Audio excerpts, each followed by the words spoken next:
Hey everyone, and welcome to Screams After Midnight TV edition. I am Peter, that is Tim. We talk about Tales from the Crypt on this show, and we are in season 6. This is going to be episode 13 of season 6, which is not the last one. I think the last few seasons, 13, 14 has been the last one. This one's got like 15 episodes for some reason. But this is called Comes the Dawn.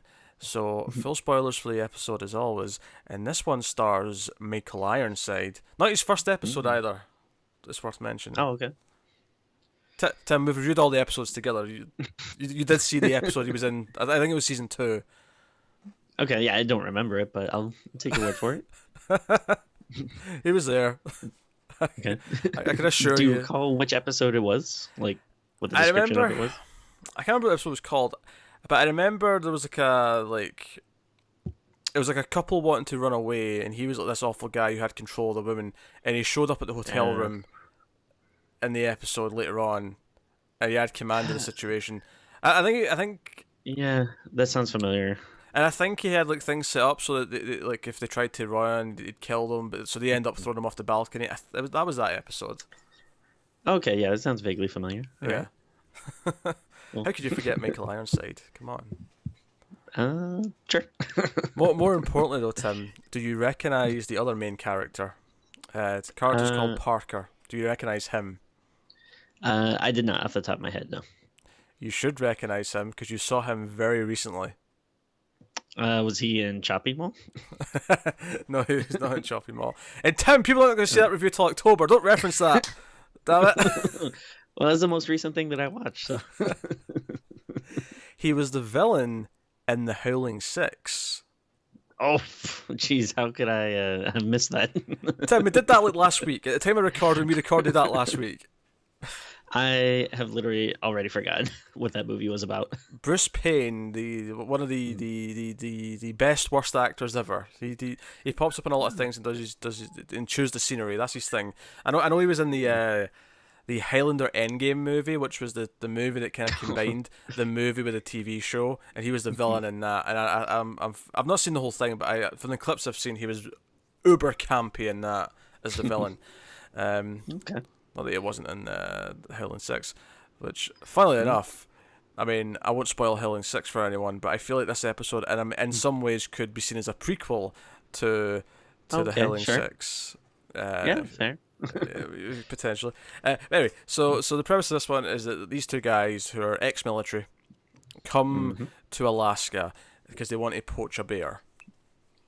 And they come to this hotel seeking the help of this character Jerry, who is a famed poacher and also happens to be an ex-military person.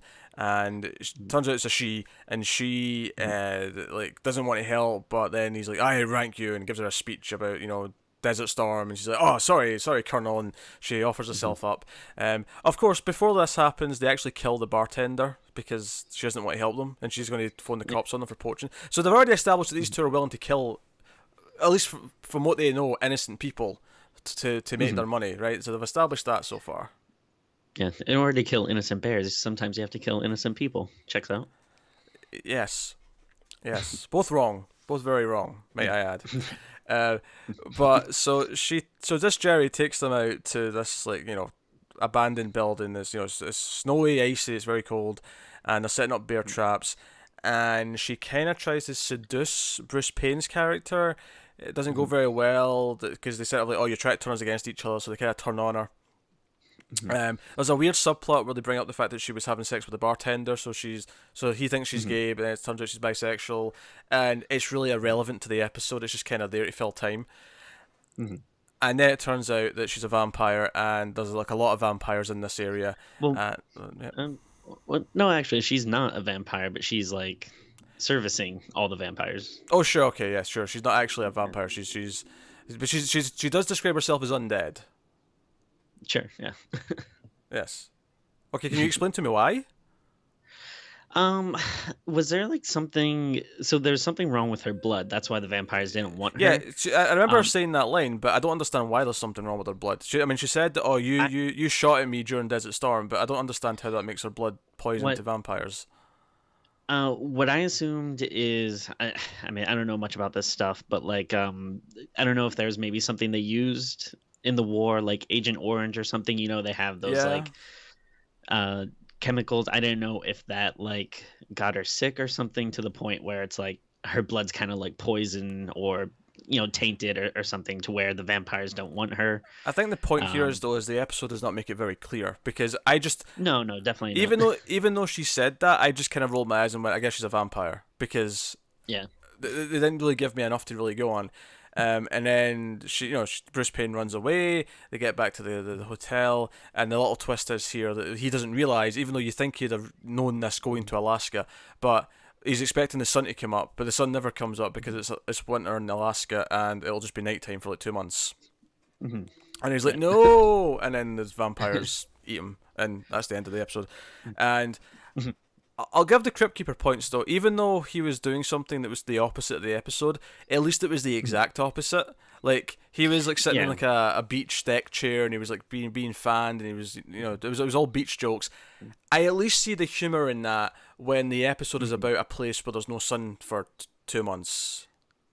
Yeah, it feels like there's a connective tissue there Yes, as to other points where it just feels completely random. Like, as so thin as it yeah. may be, I'll give it Mhm. points there for that kind of ironic connection. So Tim, did you enjoy Comes Yeah. the Dawn? Not really. Yeah. I don't think that there's any surprise there.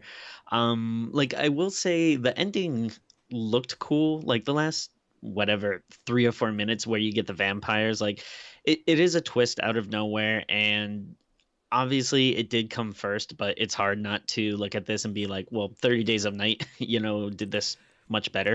I mean, yeah, uh, that's the whole concept of the episode. They had this twist. Okay, they're expecting sunlight to come up so they can be saved by the vampires. Oh no, we're in Alaska. There is no sunlight for 2 months. That's yeah. all they had as an idea. The first two-thirds of this episode are just filler to get to that point. Yeah, Uh, exactly. It's uh, like that would have been a good twist if, yeah, you run into vampires in the first like 5 minutes, and then, the whole thing is like, oh, all we got to do is last the night and we'll be fine. And then, yeah. yeah, the twist is at the end. Like, I think that would have been a much better episode, but all this ex-military stuff and they're trying to poach a bear. Like, what is that? Is that even a thing? Do people pay for bears? Like that seems Well, again, according to the dialogue, Tim, apparently one of its kidneys is worth like 65 grand. So feels a this bit is some high. like weird this is like some weird mob boss that's like, I need a bear kidney. I think that was a plot line in correct me if I'm wrong, but one of the Chuck Dixon Nightwing storylines, I think at one point Oof. Blockbuster gets like a heart transplant from a gorilla. I don't know if That, that's that sounds right. I have yeah. vague memories of this. This sounds somewhat right. I don't remember a lot of the plot of that Chuck Dixon Nightwing Mm, stuff, but that sounds yeah, vaguely right. Um, yeah. but But yeah, the ex-military stuff is just exposition mm, to try and give it yeah. context to why this person might want revenge specifically. Because it turns out that he thought he'd saved her, or tried to save her group, and it turns out no, her group died, but she somehow lived. So that's why I still Mhm. thought she was kind of undead. Oh no, that's fair. And I mean, Because she did say that. She for did all say I she said she was undead at one point. I'm sure. yeah, I mean, maybe she is. I don't know, but like, it seems very weird. It doesn't regardless, even if she is, or maybe she is a vampire, but I don't know. It definitely does not get explained very well. So, but yeah, I mean, the one thing I'll give it credit for is like I did think it looked cool, like those sacks and then the vampires crawling out and like the makeup and stuff on that. Like, obviously it's not the best like I've ever seen, but in terms of Tales from the Crypt, I thought it looked pretty good. But again, it's so late in the episode and it's such like a small short thing. It's kind of hard to give the episode a pass because of that. Because I'm sure that was the original idea, was what we get in the last 5 minutes. But the Mhm. problem is that up until that point, it's just boring exposition with unlikable and uninteresting characters that I don't Mhm. care about. So once it happens, it's like I And don't care that it's happening now. like I've man the bartender in the beginning, man, like I thought it was like hard to look at her. Like her teeth were so like gross, and I don't know if that was like on purpose because it's like, oh, she's a vampire later, so you're gonna see her with like No, it isn't purpose these for weird. sure. But like I don't know why she has bad teeth, like when she's in Yeah, human I don't. form. I don't know It, why. it's just like I don't know, and maybe it's kind of mean, but it's just like made it like really like kind of like unpleasant to look at, and like the way like she talked and stuff is just like kind of weird, like oh.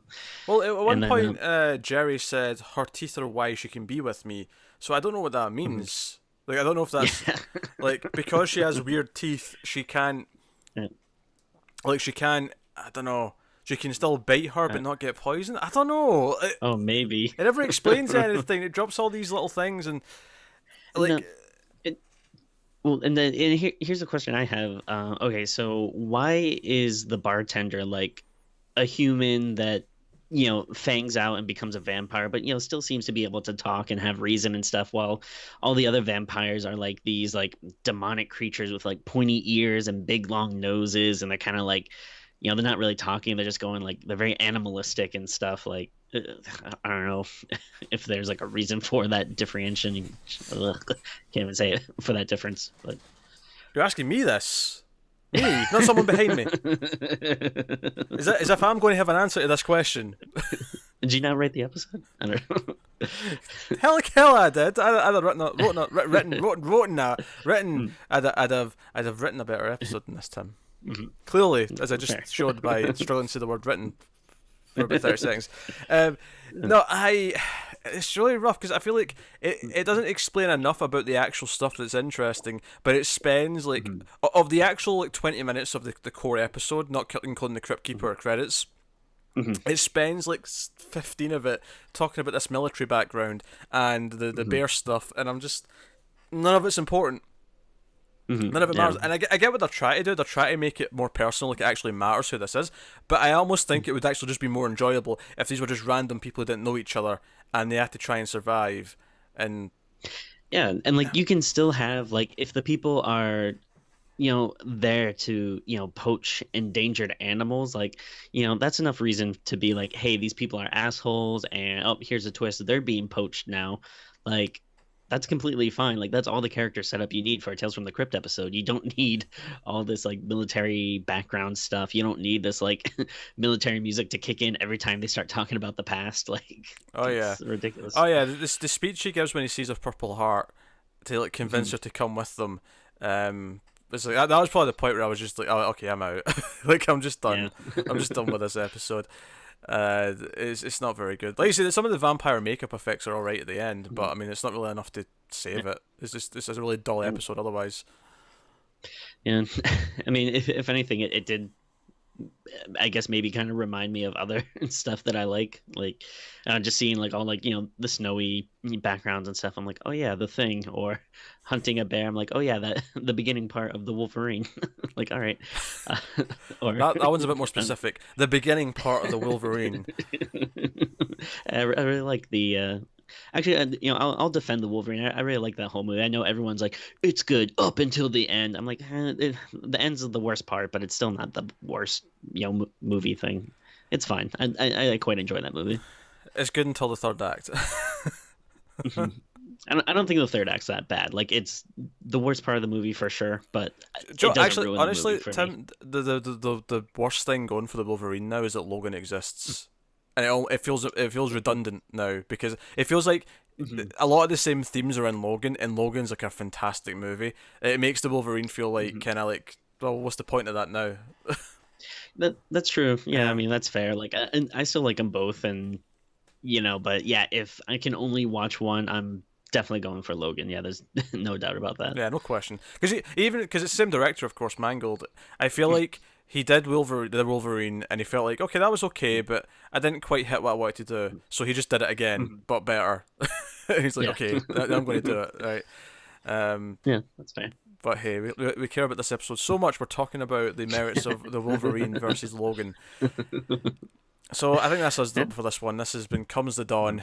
So we've got a couple episodes left in season 6, so you can look forward to those. And then we're on to season 7, the final season, and we'll see how that goes. Exciting. Yeah, and I think the plan right now is not to replace Tales from the Crypt when it's finished, Mhm. but to leave that slot open for when a new horror TV show might be worth doing. Uh, Mm. because they recently started talking about Shudder's going to do a creep show TV show, and that Mhm, seems like the mhm. sort of thing that me and Tim should do together, Oh rather yeah, than yeah, rather than me and without a Connor, doubt. because Connor's just going to be like, oh horror, oh I'm ginger, scary easy. Uh, That's what it sounds like, right? But that Yeah, is that sounds about right. But that's us. So let us know what you thought of this one in the comments below. Like and subscribe, all that stuff. Get us on the Twitters at mailed_fuzz for channel updates. If you want to support the show and the channel and everything we do here, head over to patreon.com/mailedfuzztv. You can get some bonuses. You get these Tales from the Crypt reviews a week early, a bunch of other stuff too. But that is us. So thank you once again for watching or listening. We always appreciate it. Keep watching scary TV, guys, and we'll see you next time.